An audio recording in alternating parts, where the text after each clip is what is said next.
안녕하십니까. 불교 생각입니다. 자, 제가 이제 지금 계속 준비를 계속 하고 있으니까요. 조만간에 반야심경을 시작할까 합니다. 근데 이번 시간에는 하여튼 지난 시간에 이어서 이번 시간도 일반적인 그 깨달음에 대해서 좀 말씀을 드리려고 합니다. 세속의 힘, 즉 현상계죠. 우리가 살고 있는 이 현상계에는 세속의 그 힘이 뭡니까, 여러분? 세 가지, 예? 세 가지. 바로 삼독의 힘, 탐욕, 분노하는 마음, 어리석음. 이 세속의 현상계의 힘은요, 바로 이 탐진치거든요. 탐진치의 힘이 굉장히 세요. 여러분도 느끼시겠지만 그 탐진치의 힘으로 인해서 우리가 살아가고 있는데요. 그 힘이 현재 인간 세상을 끌고 가고 있는 그 원천입니다, 사실은. 우리가 어떤 욕심이 없다면은 이 현상계가 유지되기가 어렵겠죠. 그죠? 그 탐욕심 때문에 나는 조금이라도 더 부자가 되고 싶다. 잘 살고 싶다. 오래 살고 싶다. 이게 다 탐욕이거든요. 이게 욕심이거든요. 이게. 강력한 탐진치의 힘을 이용해서 어떻게 하느냐? 바로 본질을 찾는 겁니다. 왜냐면 힘이 세기 때문에 이 본질은 힘이 없어요. 아, 진짜요. 본질은 생각보다 힘이 없어요. 원래 그런 거예요. 원래 그 진리의 자리는 어떤 힘의 논리의 자리가 아니거든, 그게. 영원한 자리긴 하죠. 영원 불변이지만 힘의 자리는 아니에요. 힘의 논리가 작용하는 자리가 아니거든요. 잘 한번 생각해 보세요. 맞죠? 그래서 우리 강력한 현상의 그 힘, 탐진치의 힘으로 본질을 찾아가자. 그런 얘기입니다. 알았죠? 자, 주관 객관으로 또 따져보면 주관은 중생, 주관의 그 중생상. 근데 객관적으로는 그 중생을 그 만들어낸다. 일종의 그 연기의 그 서로 의지하는 힘으로 인해서 그거를 전문용어로 말하면 명색이라고 합니다. 그러니까 나에게 중생상이 없으면 밖에 중생이 없다. 그러니까 그 얘기는 뭐냐면 내 안과 밖이 똑같이 되는 거예요. 시각이 그렇다는 거예요. 그러니까 내가 상대적으로 바깥에 내 경계 바깥에를 봤을 때 만약에 중생상이 없다. 그러면 주관과 객관이 다 없어지는 거거든요. 아까 말씀드린 대로. 그래서 그렇게 되면 안과 밖이 평등해지는 거죠. 무가 되는 거예요. 무. 그래서 지혜가 나와서 모양은 자유가 되지만 본질은 평등하다. 그러므로 알고 보니까 일체 중생은 없었다. 내가 단지 착각했을 뿐이다. 이제 이렇게 생각할 수 있는 거죠. 본질을 깨닫게 되면요, 저절로 현재에 항상 깨어 있게 됩니다. 왜냐하면 그거를 모를 때는 과거에 집착하게 되고 아직 오지 않은 미래를 걱정하게 되거든요. 본질을 깨달음 그런 걸 모르면 말이에요. 근데 본질의 그 존재를 알게 되잖아요. 알게 되면 오직 지금 여기 이 자리 현재 지금밖에 없거든요, 사실은. 그러니까 조금 전에 1초, 2초 전에 요 현재가 시간이 흘러가면 바로 과거가 되고, 아직 그 1, 2초 전에 오지 않은 타임은 미래가 되는 거죠. 그죠? 그러니까 과거, 현재, 미래 중에 본질은 항상 현재만 있는 거예요. 현재. 그게 이제 이 현상계의 시간이 그 흐름으로써 시간과 공간이 있다 보니까 이게 시간이 흘러가거든요. 흘러가면은 과거가 되고 아직 오지 않은 시간은 미래가 되는 거죠. 그러니까 그런 상대적인 것, 절대적이지 않은 본질은 절대적인 거거든요. 그러니까 절대란 말이 뭡니까, 여러분? 상대적이지 않은 절자가 끊어질 절자예요. 그러니까 상대적인 거를 끊어버린다. 그러니까 상대적인 게 없다 이 소리예요. 그 세계는 본질의 세계는 절대적인 세계다. 상대적인 세계가 아니다. 그리고 이제 말이 나왔으니까 얘기지만 한자 공부 꼭 하셔야 된다 그랬죠, 내가. 이 부처님의 경전이 어디서 왔죠, 우리나라에? 중국에서 넘어왔잖아요. 그 달마 스님은 인도 사람입니다. 착각하시면 안 돼. 중국 사람 아니에요. 인도 사람이에요, 인도 사람. 인도 사람이 달마 대사 인도 사람이 중국으로 가서 거기서 우리나라로 왔단 말이에요. 그 경전의 이동 경로가 그렇게 돼 있다 이거예요. 그러다 보니까 중국에서 들어왔기 때문에 이 문자가 한자, 우리나라가 물론 한글을 쓰고 있지만 한자도 섞어서 쓰잖아요. 그러니까 이 한자의 뜻을 모르면 경전을 읽기가 참 좀 애로사항이 많아요. 그래서 이 한자 공부 꼭 하셔야 된다고 분명히 말씀드려서 여러 번 얘기했어요, 여러분. 근데 이번에 또 한 번 잔소리 하겠습니다. 최소한 천자문, 말 그대로 1000개의 한자 정도는 알고 계셔야 되고 1800자 정도면 더 좋죠. 옛날에 문교부 우리 이제 학생 때 얘기인데 문교부 시절에 1800자였어요.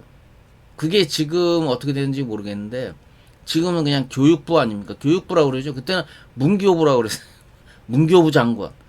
근데 지금은 교육부 장관 그러잖아요. 그죠? 그러니까 그 교육기관의 그 부서는 달라졌지만 최소한 1800자 정도의 한자는 좀 알면은 커다란 그런 장애는 없을 것이다. 그리고 또 옥편이라고 그러죠. 우리 영어를 찾을 때는 영어 사전 따로 있지만 그 한자는 옥편이라고 그러잖아요. 옥편 한자의 그 사전을 항상 준비하고 계셔야 돼요. 그래서 모르는 거는 수시로 한자를 찾아보시고 그 뜻 찾아보는 이유가 뭐죠? 뜻 때문에 그런 거예요. 뜻. 한자의 그 뜻을 알면 문맥상의 그 단어 자체를 풀이가 되니까 이해가 가니까.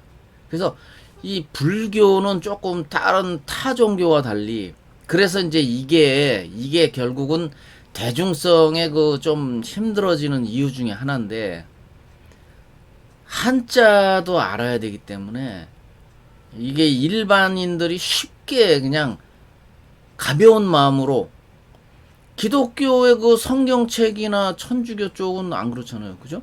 성경은 그냥 그대로 물론 외국에서 들어온 거지만 그대로 그냥 읽어 나가거든요. 거기는. 근데 이 불교는 그게 아니라 한자의 그 뜻을 같이 풀어가지 않으면 그 문맥을 이해할 수가 없어요.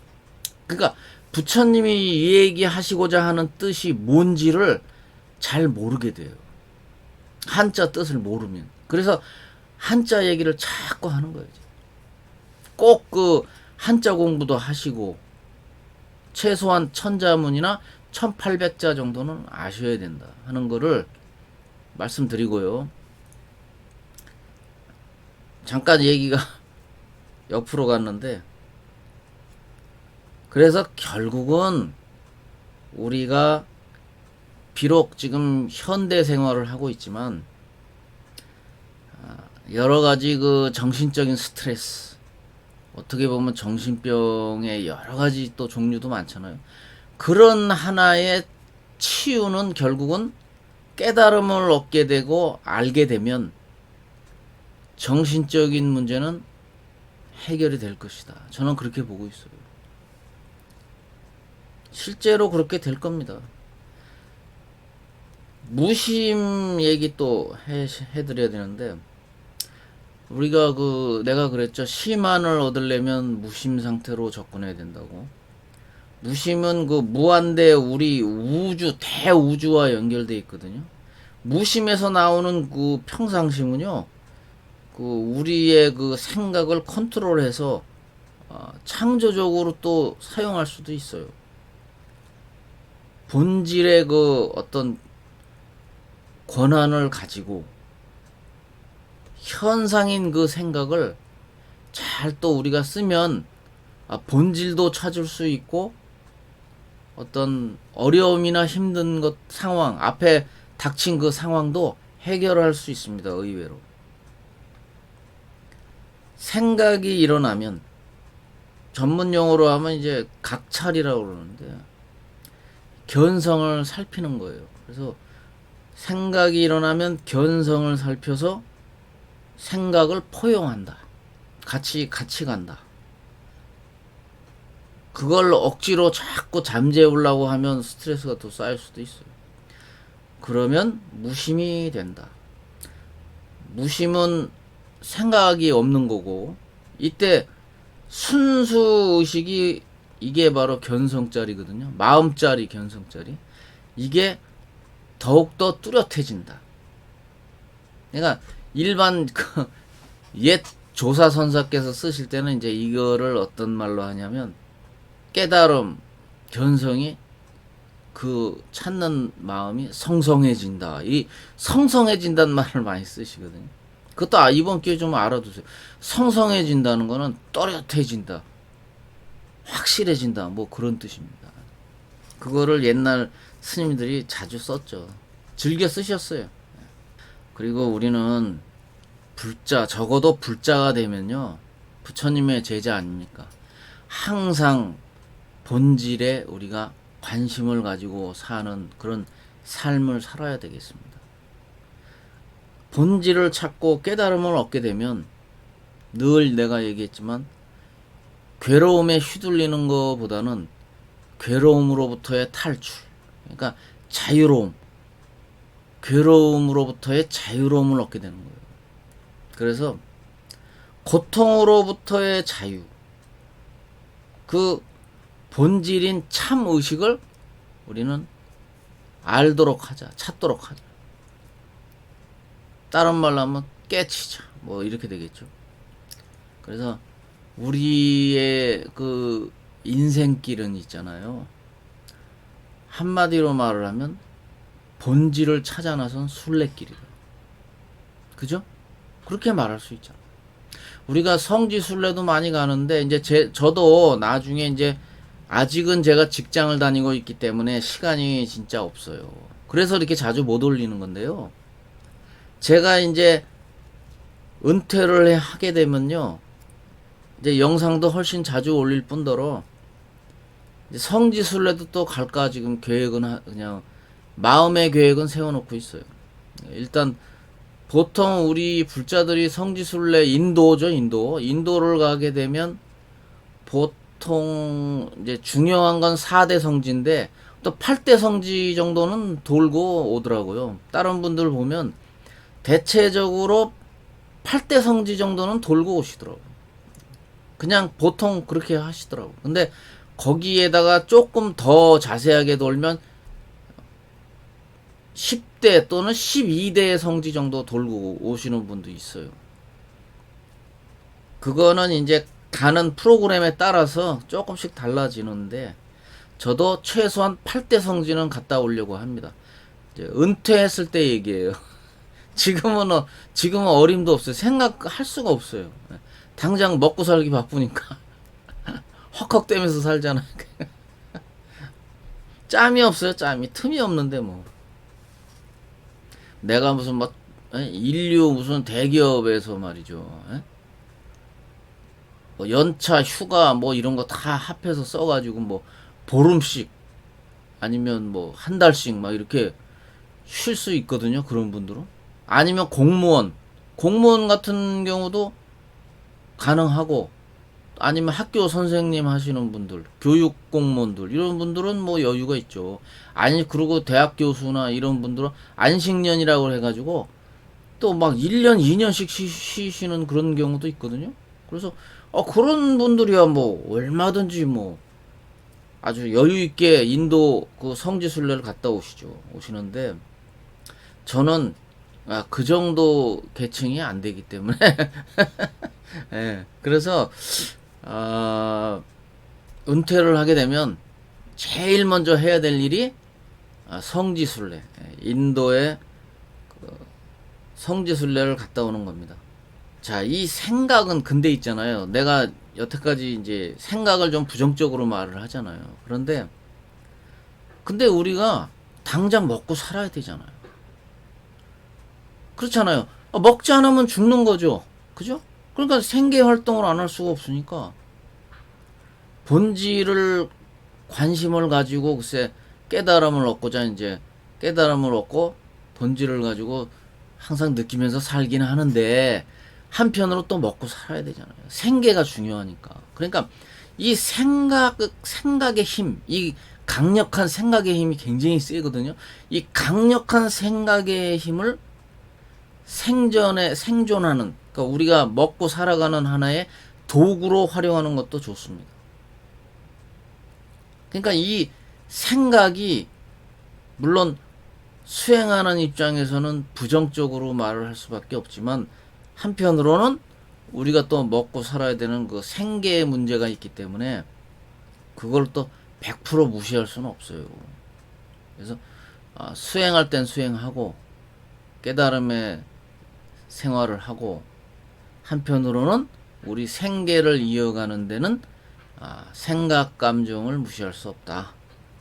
이 생각이 무심하고 연결이 되잖아요. 그러면은 이제 예술가들이 그런 거를 많이 활용하는데 창조성이 생겨요. 여러분, 예? 잘 들으세요.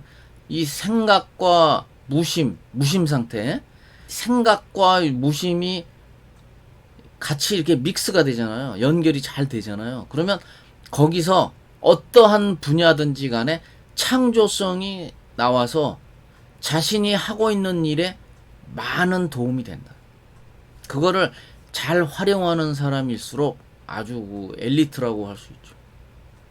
디자인이라든가 아니면 어떤 예술가, 그림을 그린다든가 조각을 한다든가 이런 일을 하는데 있어서 생각과 무심 상태를 잘 믹스를 하게 되면요, 거기서 창조성이 나올 수 있어요. 훌륭한 작품이 나오고 그럽니다. 그래서 과학자도 마찬가지고 예술가들은 이 생각이 멈추는 순간 어떤 그런 영적인 영감이라고 하죠. 우리 영감. 예? 영적인 감각이 느껴진다니까요. 그거를 캐치를 해가지고 자신이 그 작품 활동을 하는데 활용을 한다는 거죠. 그러니까 훌륭한 예술가일수록 그렇게 한다는 거예요. 실제로 그 인터뷰를 언론에서 훌륭한 그 아주 그 유명한 예술가들, 세계적인 어떤 그런 예술가들하고 인터뷰를 해보면 생각과 무심 상태를 생각해서 이렇게 잘 활용하게 되면 그 훌륭한 작품 창조성이 열렸다, 이렇게 얘기를 한다고 그래요. 쉽게 말해서 생각이 멈추면, 제가 지관이라고 그랬죠. 그거를 멈추어서 본다. 어떤 거를 생각을 멈추면 본질이 보인다. 무슨 말인지 알죠? 왜냐하면 고요하게 선정에 들면 지혜로운 본질이 보인다. 심안으로 보인다. 그 순서가 그렇게 되는 거예요. 또 다른 말로 하면 현상에 대한 관심을 딱 멈춰버리면 본질이 보이는 거죠. 그러니까 우리가 현상에 휘둘리다 보니까 못 보는 거지, 현상에서부터의 어떤 그런 스톱, 생각 감정을 딱 분리시켜버리면 본질이, 심한이 열리면서 본질이 보이죠. 그러니까 우리들이 지금 목말라서 찾고 있는 그 핵심 그 본질을 찾는 방법은 그거라고 그랬어요. 어떻게 하면 무심 상태로 만들어서 본질에 접근할 것인가, 선정산매에 들어갈 것인가. 그게 지금 핵심이에요. 항상 얘기하는데, 그러니까 깨달음이라는 거는 내가, 진정한 내가 누구인가 하는 거를 찾는 거죠. 그런 과정입니다. 찾는 과정. 근데 일반인들은 어때요? 일반인들은 현상인 나만 알고 살아가고 있거든요. 그러니까 진짜 실상의 나, 진짜 나를 모르는 거란 말이에요. 모르고 사는 거죠. 그러니까 이, 다른 말로 하면 참의식이라고도 하는데요. 이 참의식은 항상 깨어있단 말이에요. 우리 주변에 항상 같이 나와 있거든요. 내 몸 안에도 있고 내 몸 바깥에도 있고. 그러니까 이 참의식을 만나게 되면, 내 진짜 모습을 만나게 되면요, 거기에는 불생불멸이죠. 생멸이라는 건 있을 수 없는 거예요. 절대계이기 때문에 자기 자신이 참의식 또는 본질임을 깨닫는 것은 바로 보살의 시작이 됩니다. 그러니까 보살이, 사실 절간에 가면 우리 보살님 오셨습니까? 보살이라는 말을 이렇게 막 붙여주는데, 사실은 그 보살의 그 경지는요, 굉장히 높은 그 경지입니다. 쉽게 말해서 관세음보살, 문수보살, 보현보살. 그러니까 이 보살에게는 분별을 하지 않죠. 그러니까 보살 존재는 보살 정도 됐으면 참나를 당연히 알고 현상의 나를, 진정한 그 참다운 나를 다 알고 있는 경지라고요. 그 경지가. 보살이라는 경지는 그래요. 그 본질은 텅 비어 있어가지고 한 생각이 일어나는 자리다. 또 이렇게 얘기하죠. 왜냐면 능생만법이니까. 그러니까 뭐든지 그 자리에선 다 나오는 그 자리거든요. 그게 마음자리라고도 하니까. 불생불멸의 그 텅 빈 공간, 그거를 우리는 반드시 알고 있어야 됩니다. 이 생각 감정을 현상 안에서는 우리가 해결을 못해요. 왜냐하면 한계가 있기 때문에. 그러니까 생각 감정을 이 절대계에서 해결해야 된다고. 절대계에 가면은 생각이라는 건 있을 수 없으니까. 하지만 도노를 하고 깨달으신 분들은 현상으로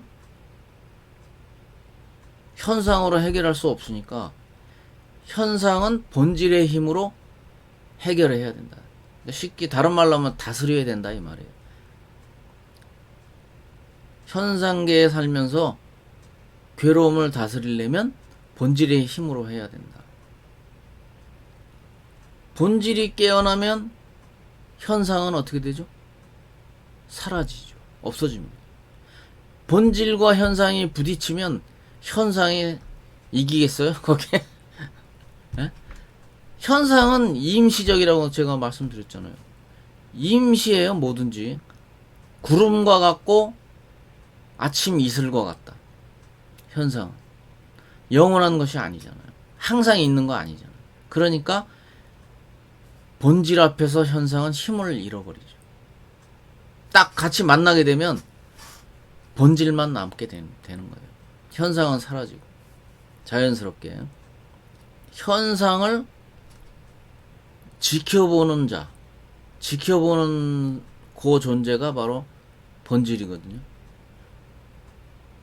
현상에 상대적으로 보이는 대상은, 그거는 본질이 아니고 상대적인 그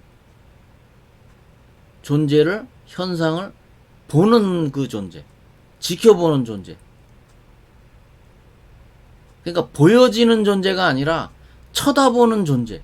이게 바로 본질, 우리가 찾는 본질이란 말이에요. 그게.